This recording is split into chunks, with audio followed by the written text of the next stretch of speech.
ಆತ್ಮೀಯ ನಮ್ಮ ಈ ಕ್ಷೇತ್ರದ ಎಲ್ಲ ಬಂಧುಗಳಿಗೆ ಅಭಿನಂದನೆಗಳು. ಇಂದು ನಾವು ಮೊದಲನೇದಾಗಿ ಬಿಹಾರಿನ ಜನತೆಗೆ ನಮ್ಮ ಕ್ಷೇತ್ರದ ಪರವಾಗಿ ಹಾಗೂ ನಮ್ಮ ಕರ್ನಾಟಕದ ಪರವಾಗಿ ಎಲ್ಲ ಜನರ ಪರವಾಗಿ ಅಭಿನಂದನೆಗಳನ್ನು ಸಲ್ಲಿಸಬೇಕಾಗುತ್ತದೆ.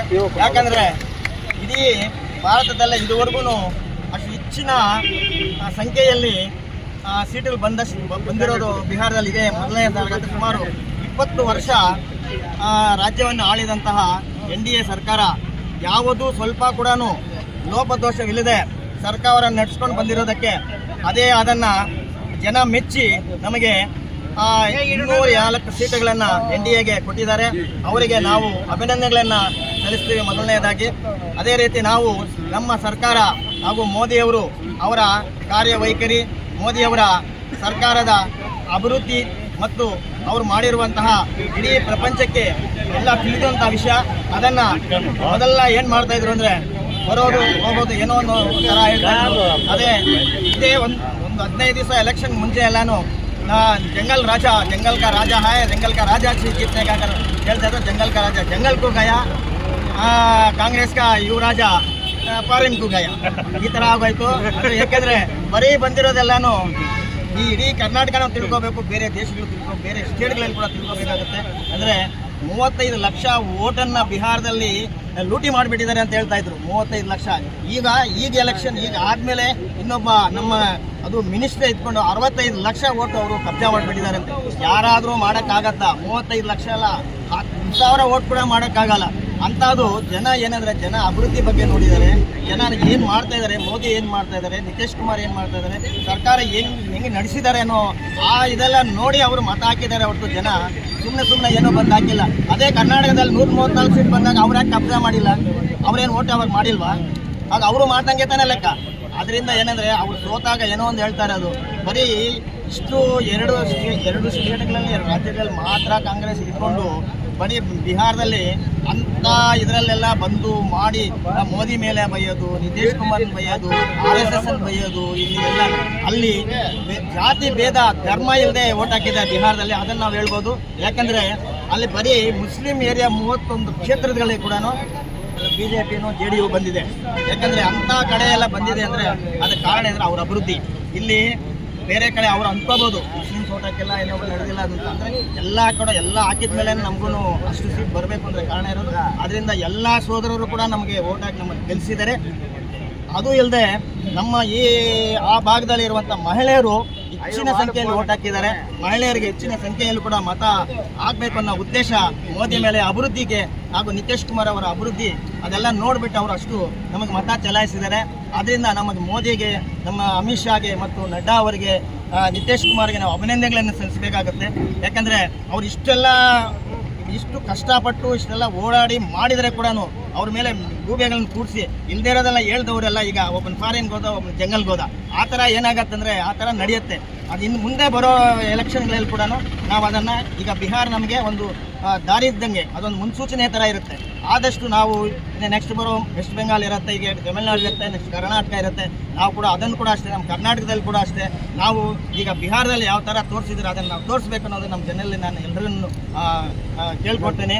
ಯಾಕಂದರೆ ಆ ಥರ ನಡೀಬೇಕು. ಈಗ ನಮ್ಮ JDS ಇದೆ, JDS ನಾವು ಇಲ್ಲಿ ಎರಡೂ ಒಂದಾಗಿ ನಾವಿಲ್ಲಿ ಕೆಲಸ ಮಾಡ್ತಾ ಇದ್ದೀವಿ. ಅದರಿಂದ ಎಲ್ಲನೂ ನಾವು ಇಲ್ಲಿ ಅಭಿವೃದ್ಧಿ ಕೆಲಸ ಮಾಡ್ತಾ ಇದ್ದೀವಿ. ಈಗ ಮೊನ್ನೆ ನಮ್ಮ ಮಲ್ಲೇಶ್ ಬಾಬು ಅವರು ಕಾಲೇಜ್ಗೆ ಅನುದಾನ ಬಿಡಿಸಿದ್ರು. ಒಂದು ಕೇಂದ್ರದಿಂದ ಬಂದಿರುವಂಥ ಅನುದಾನಕ್ಕೆ ಅವ್ರಿಗೊಂದು ಇಂಟಿಮೇಷನ್ ಕೊಟ್ಟಿಲ್ಲ ಕಾಲೇಜವರು. ಈ ಥರ ಯಾಕಂದರೆ ಇಲ್ಲಿನ ಕಾಂಗ್ರೆಸ್ಸಿನ ಪ್ರವೃತ್ತಿನೇ ಅಂತದ್ದು. ಯಾರಿದ್ರೆ ಅವರೇ ಇರಬೇಕು, ಯಾರಿದ್ರೆ ಅವರೇ ಮಾಡಬೇಕು. ಅವತ್ತು ಇನ್ನೊಬ್ಬರು ಮಾಡಿರೋರು ಯಾರಿಲ್ಲ. ಯಾರಿಗೋ ಹುಟ್ಟಿರೋ ಮಕ್ಕಳಿಗೆ ನಾನು ಬಂದು ಹೆಸರಿಡೋದು, ಆ ಥರ ಆಗೋಗಿದೆ ಇಲ್ಲಿ ಕಾಂಗ್ರೆಸ್ಸಿನ ವೈಖರಿನೇ ಅದು. ಈಗ ಹಾಕಿರೋದು ಅವರು MP ಹಾಕಿದ ಮೇಲೆ ಆ MPನ ಅಟ್ಲೀಸ್ಟ್ ಒಂದು ಕರೆದಾದರೂ ಒಂದು ಹೇಳ್ಬೇಕಾಗಿತ್ತು. ಈ ಥರ ಇದೆ, ನೀವು ಬರಬೇಕು ಗುದ್ಲಿ ಪೂಜೆಗೆ ಅಂತ. ಅದು ಕೂಡ ಹೇಳಿಲ್ಲ ಅವರು. ಯಾಕಂದರೆ ಅದು ಮಾತ್ರ ಆ ಥರ ಬರಬಾರ್ದು. ಇನ್ನೊಂದು ಸಲ ಆ ಥರ ಆದರೆ ನಾವಂತ ಅದ್ರ ತುಂಬ ಖಂಡಿಸ್ತೀವಿ. ಯಾಕಂದರೆ ಅವ್ರು ಯಾರಾದರೂ ಆಗಲಿ, ಏನಾದರೂ ಆಗಲಿ, ಅವ್ರ ಅನುದಾನ ಇದ್ಮೇಲೆ ಅವ್ರ ಅನುದಾನಕ್ಕೆ ಅವ್ರು ಬಂದು ಪೂಜೆ ಮಾಡಬೇಕಾಗಿತ್ತು. ಅವ್ರು ಪೂಜೆ ಮಾಡಿಲ್ಲ, ಪ್ರೋಟೋಕಾಲ್ ಯೂಸ್ ಮಾಡಿಲ್ಲ ಅವರು. ಅದೆಲ್ಲ ತಪ್ಪಿದೆ. ಅದು ಅಫಿಷಿಯಲ್ಸ್ ಮೇಲೆ ಆದಷ್ಟು ಶಿಸ್ತಿನ ಕ್ರಮ ತಗೋಬೇಕು ಅಂತ ನಾವು MP ಅವರು ಕೂಡ ಹೇಳಿದ್ದೀವಿ. ಅದ್ರ ಮೇಲೆ ಅವರೂ ಅದ್ರ ಮೇಲೆ ಕ್ರಮ ತಗೊಳ್ಳೋಕ್ಕೆ ಅವರು ಹೇಳಿದ್ದಾರೆ. ಅದೇ ಮುಂಬರುವ ಚುನಾವಣೆಗಳಲ್ಲಿ ನಾವು ನಮ್ಮ ಕಂಪನಿಯವ್ರನ್ನ ಮುಂದಾಳತ್ವದಲ್ಲಿ ಅವ್ರ ಮುಖಂಡದಲ್ಲಿ ಇಟ್ಕೊಂಡು ಎಲ್ಲ ಎಲೆಕ್ಷನನ್ನು ನಾವು ಜಯಿಸಬೇಕು ಅನ್ನೋದೇ ನಮ್ಮ ಉದ್ದೇಶವಾಗಿರುತ್ತದೆ. ಅದರಿಂದ ತಾವೆಲ್ಲರೂ ಈಗ ಬಿಹಾರದಲ್ಲಿ ನಮಗೆಲ್ರಿಗೂ ಗೊತ್ತಿರೋ ಥರನೇ ಏನು ನಡೆದಿದೆ, ಯಾವ ಥರ ಆಗಿದೆ ಎಲೆಕ್ಷನ್ ಎಲ್ಲ ನೋಡ್ತಾ ಇದ್ದಾರೆ. ವಾಟ್ಸಪ್ಪಲ್ಲಿ ಟಿ ವಿಲೆಲ್ಲ ಬರ್ತಾನೆ ಇದೆ. ದಯಮಾಡಿ ಮುಂಚೆ ಕೂಡ ನಾವು ನಮ್ಮಲ್ಲಿ ಯಾವ ಭೇದ ಇಲ್ಲದೆ ಮುಂದೆ ನಾವು ಸಂಪಂಗಿಯವರ ನೇತೃತ್ವದಲ್ಲಿ ನಮ್ಮ ಈ ಎಲ್ಲ ಚುನಾವಣೆಗಳನ್ನು ಯಶಸ್ವಿಯಾಗಿ ಗೆಲ್ಲಿಸ್ಕೊಂಡು ಬರಬೇಕು ಅಂತ ತಮ್ಮೆಲ್ಲರಲ್ಲಿ ನಾನು ಮನವಿ ಮಾಡ್ಕೊಳ್ತೀನಿ. ಜೈ ಹಿಂದ್, ಜೈ ಕರ್ನಾಟಕ. ಬಿಹಾರ ರಾಜ್ಯದ ಎಲ್ಲ ಮತದಾರರು ಕೂಡ ಭಾರತೀಯ ಜನತಾ ಪಕ್ಷ ಹಾಗೂ JDS ಪಕ್ಷದಿಂದ ಧನ್ಯವಾದಗಳನ್ನು ಕರ್ನಾಟಕ ರಾಜ್ಯದಿಂದ ಬಿಹಾರ ಜನತೆಗೆ ಸಲ್ಲಿಸ್ತಾ ಇದ್ದೀವಿ. ಯಾಕೆಂದರೆ ಈ ಒಂದು 4 ಬಾರಿ ನಿತೀಶ್ ಕುಮಾರ್ ಅವರಿಗೆ ಅಧಿಕಾರವನ್ನು ಕೊಟ್ಟಿದ್ದರು. ಅವರ ಅಭಿವೃದ್ಧಿಯ ಕಡೆ ಮೆಚ್ಚಿ, ಅದೇ ರೀತಿ ಮೋದಿಜಿಯವರ ಆಡಳಿತದ ವೈಖರಿಯನ್ನು ಮೆಚ್ಚಿ ಅವರನ್ನು ನಂಬಿ ಇಷ್ಟೊಂದು ಜನತೆ ಯಾರು ಊಹಿಸದ ಮಟ್ಟಿಗೆ ಎಲ್ಲರೂ ಕೂಡ ಬರೀ 160 ಸೀಟ್ ಬರ್ಬೋದು, 140 ಸೀಟ್ ಬರ್ಬೋದು ಅನ್ನೋ ಈ ಊಹೆಯನ್ನು ಎಕ್ಸಿಟ್ ಪೋಲ್ಸನ್ನು ಎಲ್ಲ ಪತ್ರಿಕೆ ಮಾಧ್ಯಮದವರು ಎಲ್ಲರೂ ಹೇಳ್ತಾ ಇದ್ರು. ಇದೆಲ್ಲ ಕೂಡ ಸುಳ್ಳು ಅಂತ ಹೇಳಿ ಸುಮಾರು 200 ಸೀಟುಗಳಿಗೂ ಹೆಚ್ಚಿಗೆ ಸೀಟುಗಳನ್ನು ಕೊಟ್ಟು ಭಾರಿ ಅಂತರದಿಂದ ಧೂಳಿಪಟ ಮಾಡಿದೆ ಇತರೆ ಬೇರೆ ಪಕ್ಷಗಳನ್ನು. ಇದಕ್ಕಾಗಿ ಈ ಒಂದು ಅಭಿವೃದ್ಧಿಯ ಮಂತ್ರ ಮುಂದಿನ ಎಲ್ಲ ಚುನಾವಣೆಗಳಿಗೂ ದಿಕ್ಸೂಚಿ ಆಗಲಿದೆ. ಈಗಾಗಲೇ ದೇಶದಾದ್ಯಂತ ಮೋದಿ ಅಲೆಯಲ್ಲಿ ಜನಗಳು ಮೋದಿ ಮೇಲೆ ಇಟ್ಟಿರ್ತಕ್ಕಂಥ ನಂಬಿಕೆಯನ್ನು ಎಲ್ಲ ರಾಜ್ಯದ ಜನತೆ ಕೂಡ ಒಪ್ಪಿಕೊಂಡು ವೋಟ್ಗಳನ್ನು ನೀಡುವುದರ ಮುಖಾಂತರ ಗೆಲ್ಲಿಸ್ತಾ ಬರ್ತಾ ಇದ್ದಾರೆ. ನಮ್ಮ ಭಾಗದಲ್ಲೂ ಕೂಡ ಮುಂದಿನ ಎಲ್ಲ ಚುನಾವಣೆಗಳು ಕೂಡ ಈ ಬಿಹಾರ ರಾಜ್ಯದ ಚುನಾವಣೆಯ ರೀತಿಯಲ್ಲಿ ಒಂದು ದಿಕ್ಸೂಚಿ ಅಂತ ಹೇಳೋದಕ್ಕೆ ತಪ್ಪಲಾಗದು. ಎಲ್ಲ ಜನತೆಗೆ ಮತ್ತೊಮ್ಮೆ ವಂದಿಸ್ತಾ ನನ್ನ ಮಾತನ್ನು ಮುಗಿಸ್ತೀನಿ. ಇದು ಮಹೇಶ್ ಬಾಬು ಅವರು ಸೆಂಟ್ರಲ್ ಗೌರ್ಮೆಂಟ್ನಿಂದ ತಂದಿರ್ತಕ್ಕಂಥ ಹಣ, ಮೋದಿಯವರ ಹಣ, ಈ ಒಂದು ಕಾಲೇಜಿನವರು ಮಾಡಿರ್ತಕ್ಕಂಥ ವೈಫಲ್ಯಗಳು ಸರಿಯಿಲ್ಲ. ನೆನ್ನೆನೂ ನಮ್ಮ ಮಹೇಶ್ ಬಾಬು ಅವರು ಮಾತಾಡಿದ್ದಾರೆ. ಯಾವ ಥರ ನಿಮಗೆ ನಾಳಿನ ದಿವಸ ನಿಮಗೆ ಒಳ್ಳೆ ಬುದ್ಧಿ ಕಲಿಸ್ತಕ್ಕಂಥ ಸಮಯ ಬರುತ್ತೆ. ನಮ್ಮ ಗಮನಕ್ಕೆ ತಂದಿರೋ ನಾವು ತಂದಿರ್ತಕ್ಕಂಥ ಹಣವನ್ನು ದುರುಪಯೋಗ ಮಾಡಿದ್ದೀರಿ ಅಂತ ಅವರಿಗೆ ಎಚ್ಚರಿಕೆ ಕೊಟ್ಟಿದ್ದಾರೆ. ಈ ಒಂದು ಹೇಳುತ್ತಾ ಈ ಒಂದು ಕೃತಜ್ಞತೆಗಳನ್ನು ನಮ್ಮ ಬಿಹಾರ ಮತ ಬಾಂಧವರಿಗೆ ಸಲ್ಲಿಸುತ್ತಾರೆ ಅಂತ ಸಂಜೆಯಲ್ಲಿ ಬಿಹಾರ ಮತದಾರರಿಗೆ ನಾವು ಎಲ್ಲರೂ ಸೇರಿ ಒಳ್ಳೆ ಕೃತಜ್ಞತೆ ಹೇಳ್ತಾ ಅಭಿನಂದನೆಗಳು ಸಲ್ಲಿಸುತ್ತಾ ಅಲ್ಲಿನ ಮತ ಬಾಂಧವರು ಮನಸ್ಸಿಕ್ಕಿಲ್ಲ ಅಂದರೆ ಇವತ್ತು ನಾವು ಯಾವುದೇ ರೀತಿಯಲ್ಲಿ ಮಾಡೋಕ್ಕಾಗ್ತಾ ಇಲ್ಲ. ಆ ಒಂದು ಇದರಲ್ಲಿ ಒಂದೇ ಪಕ್ಷ ನಮ್ಮ ಮೋದಿಜಿಯವರು ಮತ್ತು ನಿತೀಶ್ ಕುಮಾರ್ ಅವರ ಒಂದು ಶ್ರಮದಿಂದ ಅವರು 4 ಸಾರಿ ಮುಖ್ಯಮಂತ್ರಿಯಾಗಿ ಒಳ್ಳೆಯ ಕೆಲಸ ಕಾರ್ಯಗಳು ಮಾಡಿ ಅವರಿಗೆ ಒಳ್ಳೆ ಪ್ರೋತ್ಸಾಹ ಕೊಟ್ಟಂಥ ನಮ್ಮ ನರೇಂದ್ರ ಮೋದಿ ಸಾಹೇಬರಿಗೂ ಹೋಲಿಸುತ್ತಾ ಅವರ ಒಂದು ಕೆಲಸಗಳಿಗೋಸ್ಕರ ಈ ಒಂದು ಮತಬಾಂಧವರು ಒಳ್ಳೆ ಇದು ಕೊಟ್ಟಿದ್ದಾರೆ. ಈ ಒಂದು ಎಲೆಕ್ಷನ್ನು ಬಿಹಾರ ಎಲೆಕ್ಷನ್ನು ದಿಗ್ವಿಜಯ ಆಗಿದೆ.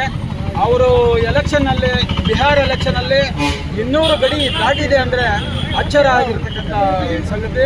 ಅವ್ರು ಮಾಡಿರ್ತಕ್ಕಂಥ ಒಳ್ಳೆ ಕೆಲಸಗಳು, ಒಳ್ಳೆ ಕಾರ್ಯಗಳಿಂದ ನಮ್ಮ ನರೇಂದ್ರ ಮೋದಿ ಮತ್ತು ನಿತೀಶ್ ಕುಮಾರ್ ಅವರು ಮತ್ತು NDA ಕೂಟ ಅದೇ ರೀತಿ ನೆಕ್ಸ್ಟ್ ಮುಂಬರುವ ಎಲೆಕ್ಷನ್ಗಳಲ್ಲಿ ನಮ್ಮ ಒಂದು ಕರ್ನಾಟಕ ಇರ್ಬೋದು, ತಮಿಳುನಾಡು ಇರ್ಬೋದು, ಆಂಧ್ರ ಇರ್ಬೋದು, ಎಲ್ಲ ಇದರಲ್ಲೂ NDA ಒಕ್ಕೂಟದಲ್ಲಿ ಇನ್ನೂ ಹೆಚ್ಚಿನ ಇದರಲ್ಲಿ ಕಾಂಗ್ರೆಸ್ನನ್ನು ಧೂಳಿಪಟ ಎಬ್ಬಿಸೋದಕ್ಕೆ ಇದೊಂದು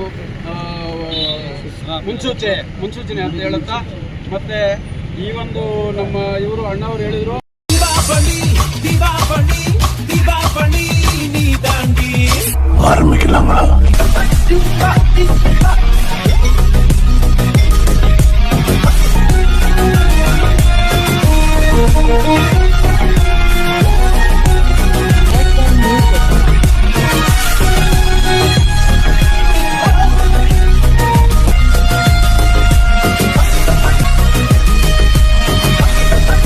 தரம் என்றும் நிரந்தரம், தரம் என்றும் நிரந்தரம், தரம் என்றும் நிரந்தரம். வாங்க.